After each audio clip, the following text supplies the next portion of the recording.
नाज़रीन अस्सलाम वालेकुम। सफ़ा ऑनलाइन के ख़ास प्रोग्राम तारुफ़ रसूल रहमत सीरीज़ की तीसरी क़िस्त में मैं मुनव्वर सुल्तान और आज मेरे साथ मौजूद हैं अहम मेहमान मौलाना इस्तिफ़ाउल हसन कांदेलवी नदवी। सीरत के हवाले से हम मुख्तलिफ़ मौज़ूआत पे बात कर रहे हैं।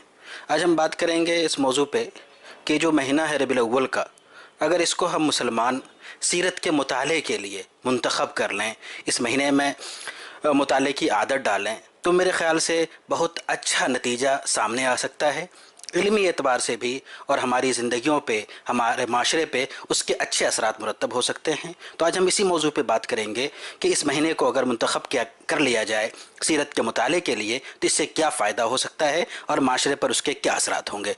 मौलाना, हम आपसे जानना चाहेंगे और आपके ज़रिए से क़ारीन तक ये बात पहुँचाना चाहेंगे कि जो महीना है इसमें सीरत के बहुत से काम होते हैं, सीरत नबी के जलसे, दीगर सरगर्मियाँ, कहीं ना कहीं हम सब लोग सीरत में इन्वॉल्व होते हैं प्रोग्रामों में।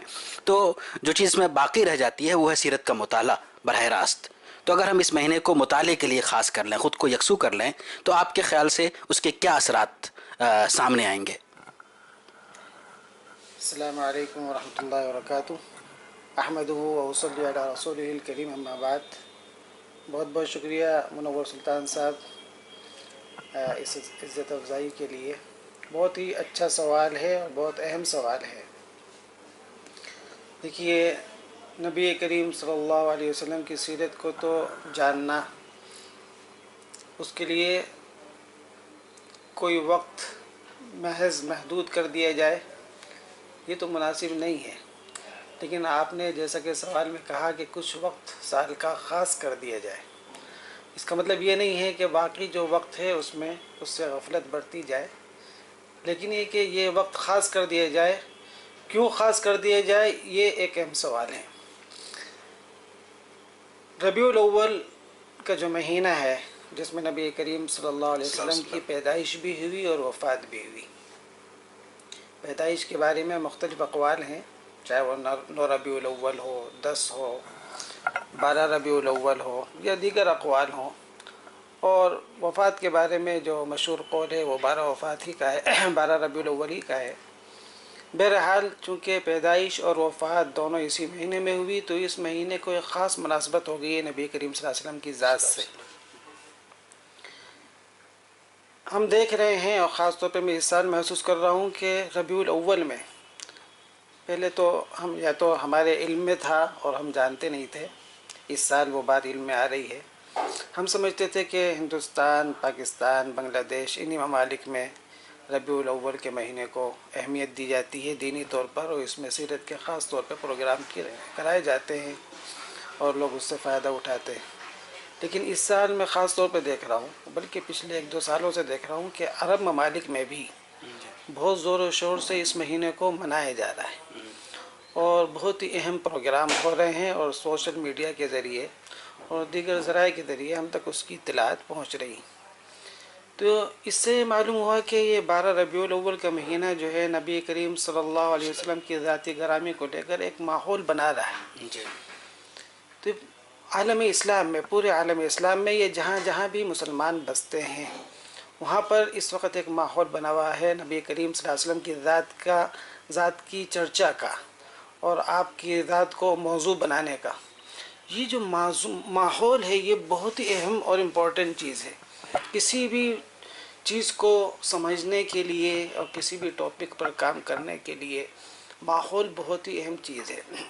माहौल एक ऐसी अहमियत रखता है कि अगर माहौल ना हो तो आपके अंदर की सलाहियत भी लगता है कि जैसे सो गई हैं और आदमी अपने अंदर से गोया सोया हुआ है और उठकर कोई काम करना उसके लिए मुश्किल होता है। लेकिन माहौल अगर हो जाए तो बहुत से वो लोग जिनके अंदर खातिर ख़ास सलाहियतें न भी हों लेकिन उनके अंदर भी एक उनकी जितनी भी सलाहियत है उनके अंदर जिला पैदा हो जाती है। ये माहौल की खसूसियत है। आप जाए समंदर में लाख स्विमिंग सूट पहन के चले जाएं जो प्लास्टिक का हो या और किसी फाइबर टाइप की चीज़ का बना हुआ हो, आप यकीनन गीले नहीं होंगे लेकिन नमी आपके अंदर ज़रूर आएगी। तो लोगों के मुख्तलिफ़ दर्जात हैं, उनके अंदर की अंदरूनी जो सलाहियतें हैं। ہر آدمی کو اس مہینے میں ایک ماحول مل جاتا ہے نبی کریم صلی اللہ علیہ وسلم کی ذات سے متعلق ہونے کا اور اس سے آپ کی ذات کو ٹچ کرنے کا۔ یہ جو ماحول بنتا ہے اس کا فائدہ ہمیں کئی صورتوں میں ہوتا ہے۔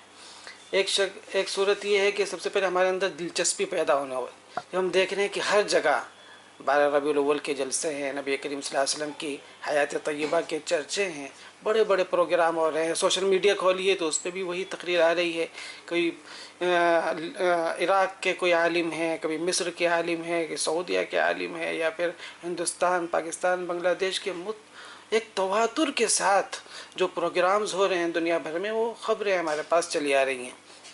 یہ ماحول جو بن گیا ہے اس سے آپ کے اندر دلچسپی پیدا ہوتی ہے۔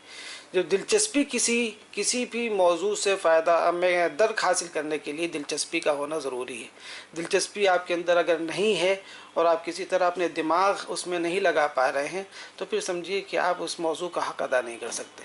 یہ دلچسپی جو ہمارے اندر پیدا ہو جاتی ہے، یہ اس دلچسپی کی وجہ سے، جو آپ کا سوال ہے اس کی اہمیت ہے، میں اسی کی طرف آ رہا ہوں، اس دلچسپی کی وجہ سے یہ بات کہی جا سکتی ہے کہ اس زمانے کو ہم خاص طور پر نبی کریم صلی اللہ علیہ وسلم کی سیرت کے مطالعے کے لیے استعمال کریں، کیونکہ اس کے اندر، اس ماحول کے اندر ہماری صلاحیتیں بالکل تیار ہیں، ہمارا اندرون بالکل تیار ہے، دل و دماغ تیار ہے نبی کریم صلی اللہ علیہ وسلم کی سیرت کو سمجھنے کے لیے اور اس کے مطالعے کے لیے۔ دوسری چیز یہ ہے کہ مطالعہ، ایک تو مقررین ہیں، مطالعہ کر کے اور نبی کریم صلی اللہ علیہ وسلم کی سیرت کو جلسوں میں، تقریروں میں آپ کے سامنے پیش کرتے ہیں۔ ہر آدمی کو انفرادی طور پر بھی مطالعہ کرنا چاہیے، کیونکہ مقررین کی تقریروں میں بہت سی چیزیں رطب و یابس ہوتی ہیں، کیا چیز قابل اعتماد ہے، کیا چیز قابل اعتماد نہیں ہے، اس کو سمجھنا ہر آدمی کی، خاص طور پر اس دور میں ہر انڈیویجول کی، ہر منفرد شخص کی انفرادی طور پر یہ ذمہ داری ہے کہ وہ آج کے ماحول میں سمجھے کہ کون صحیح بات کہہ رہا ہے، کون غلط بات کہہ رہا ہے۔ لہذا یہ ایک ماحول ہے، اللہ تعالیٰ کی نعمت ہے، اس میں ہمارا ذہن، دل و دماغ نبی کریم صلی اللہ علیہ وسلم کی ذات کے تعلق سے بالکل جاگ جاتا ہے، اور اس موقع کا ہمیں فائدہ اٹھانا چاہیے۔ آپ صلی اللہ علیہ وسلم کی مستند سیرتوں کا مطالعہ کرنا چاہیے، علماء سے پوچھ کر، اہل علم سے پوچھ کر، اور جو وہ ایسی شخصیتیں جو مستند سمجھی جاتی ہیں معاشرے میں علم دین کے حوالے سے، ان سے پوچھ کر وہ کتابیں معلوم کریں، ان کا مطالعہ کریں۔ ایک چھوٹا سا سوال اور کرنا چاہیں گے یہاں پہ کہ اس وقت عام طور پہ مطالعے کا جو مزاج ہے وہ کم ہو چکا ہے، یہ عام اس وقت ہے۔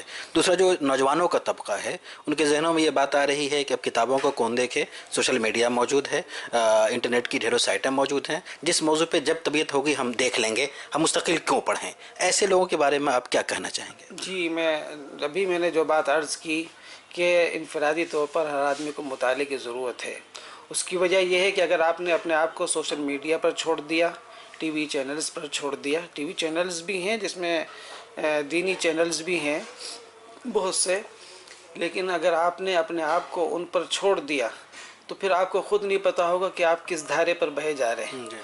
کتابوں سے آپ کا تعلق آپ کو بتلاتا ہے کہ جس ماحول میں آپ رہ رہے ہیں، یہ ماحول آپ کو جس طرف لے جا رہا ہے وہ صحیح راستہ ہے یا غلط راستہ ہے۔ کتابوں سے کبھی مفر نہیں ہو سکتا، اور کتابوں سے کبھی بھی استغنا ہم نہیں کر سکتے۔ کتابیں ہی ہمیں راہ حق پر رکھتی ہیں، قرآن مجید لکھی ہوئی شکل میں موجود ہے، وہی ہماری رہنمائی کرتا ہے۔